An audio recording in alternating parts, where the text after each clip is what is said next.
រោងចក្រផលិតទឹកអប់ខ្លាំងៗដ៏ធំនៅវៀតណាមត្រូវបានរកឃើញ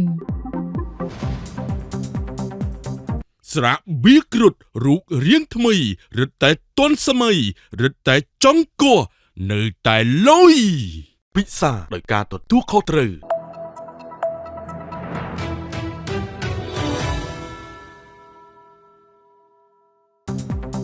សារព័ត៌មានបរទេសបានរាយការណ៍កាលពីថ្ងៃទី10ខែឧសភាឆ្នាំ2025ថាសមាជិកវៀតណាមសហការជាមួយក្រុមមន្ត្រីពាក់ព័ន្ធនៅខេត្តប៊ីងហ្វឺចុះពិនិត្យរោងចក្រផលិតទឹកអប់ខ្លាំងៗដ៏ធំបំផុតដែលផលិតទឹកអប់ដោយប្រើប្រាស់ម៉ាស៊ីនវាយស៊ុតមុនក្នុងឆ្នាំងធំៗប៉ុន្តែដាក់ស្លាកសញ្ញាផលិតនៅក្រៅប្រទេសហើយរោងចក្រនេះបានលក់ទឹកអប់ខ្លាំងៗលើទីផ្សារស្មើទឹកប្រាក់រហូតដល់ 50,000 លានដុងឬស្មើជិត 2 លានដុល្លារបន្ទាប់មកក្រុមមន្ត្រីក៏បានរឹបអូសទឹកអប់ខ្លាំងៗប្រមាណ 20,000 ដបនិងដកហូតឧបករណ៍ផលិតទឹកអប់ជាច្រើនទៀតកាលពីថ្ងៃទី9ខែឧសភាកន្លងមកស្នងការនគរបាលខេត្តប៊ីងហ្វឺបានរៀបរាប់ពិធីប្រគល់រង្វាន់ពិសេសដល់មន្ត្រីមកពីស្ថាប័នពាក់ព័ន្ធដែលបានបំពេញការងារល្អគឺសហការជាមួយសមាជិកចុះឆែកឆេររោងចក្រផលិតទឹកអប់ខ្លាំងៗប៉ុន្តែដាក់ស្លាកទឹកអប់ម៉ាកល្បីៗផលិតនៅក្រៅប្រទេសរោងចក្រនេះបានផលិតទឹកអប់ខ្លាំងៗជាទ្រង់ទ្រាយធំអស់រយៈពេលជាច្រើនខែនិងមានបណ្ដាញលក់ចែកចាយតាមទិន្នន័យរបស់សមាជិកវៀតណាមកាលពីដើមឆ្នាំ2024គឺសមាជិកបានពិនិត្យឃើញគណនី TikTok ជាច្រើនបង្ហោះលក់ទឹកអប់ខ្លាំងៗជាច្រើនដែលបន្លំដាក់ស្លាកសញ្ញាជាទឹកអប់ម៉ាកល្បីៗផលិតនៅក្រៅប្រទេសសមាជិកក៏បានបញ្ជាក់អត្តសញ្ញាណម្ចាស់គណនីទាំងនេះថាជាអ្នកលក់បងប្អូននឹងគ្នាគឺអ្នកស្រីឡៃធីទូយិតអាយុ34ឆ្នាំនិងលោកឡៃធីតេញអាយុ24ឆ្នាំហើយអ្នកទាំងពីររស់នៅទីក្រុងដងសាយខេត្តប៊ីងហ្វឺពួកគេមិនត្រឹមតែលក់ទឹកអប់តាមអនឡាញប៉ុណ្ណោះទេប៉ុន្តែក៏បានឡាយលក់ទឹកអប់ផងដែរទើបធ្វើឲ្យមានអតិថិជនច្រើន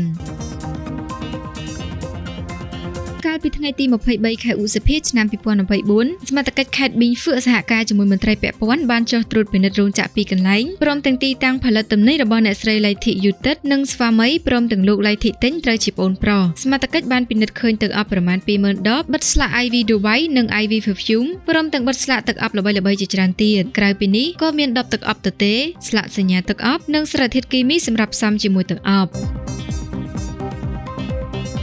ជនជាប់ចោទសារភាពថាពួកគេបានទិញដបទឹកអប់ទទេនិងស្លាកសញ្ញាទឹកអប់ល្បីៗតាមអនឡាញហើយពួកគេក៏ផលិតទឹកអប់ផ្សំជាមួយសារធាតុគីមីក្នុងឆ្នាំងលោហៈធំៗដោយប្រើប្រាស់ម៉ាស៊ីនវាយស៊ុតមាន់ដើម្បីកូរគ្រឿងផ្សំចូលគ្នាបន្ទាប់មកពួកគេយកគ្រឿងផ្សំចេញពីឆ្នាំងមកច្រកក្នុងកានឬដបធំៗទើបច្រកចូលក្នុងដបទឹកអប់ហើយបិទស្លាកសញ្ញាផលិតនៅក្រៅប្រទេសដូចជា Made in UAE ដើម្បីកុហកអតិថិជនទឹកអប់ភាគច្រើនបានដាក់លក់តាមកម្មវិធីផ្សេងៗក្នុងអនឡាញនិងឡាយលក់ផ្ទាល់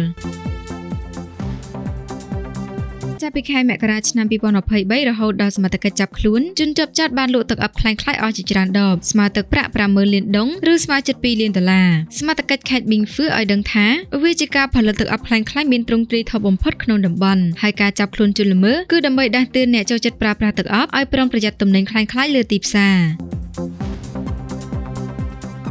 អ្នកលក់ទំនិញខ្លាំងៗតែងតែឡាយលក់ដោយផ្ទាល់ដើម្បីឲ្យអតិថិជនមានទំនុកចិត្តហើយពួកគេអះអាងថាវាជាទំនិញម៉ាកល្បីៗផលិតនៅក្រៅប្រទេសប៉ុន្តែលក់ក្នុងតម្លៃពិសេសអតិថិជនគួរប្រុងប្រយ័ត្ននិងទិញទំនិញពីបណ្ដាញចែកចាយផ្លូវការឬពិនិត្យប្រភពនិងម៉ាកឲ្យបានល្អិតល្អន់មុនពេលប្រើប្រាស់ជាពិសេសគ្រឿងសម្អាងចំណីអាហារនិងថ្នាំពេទ្យដែលប៉ះពាល់សុខភាពដោយផ្ទាល់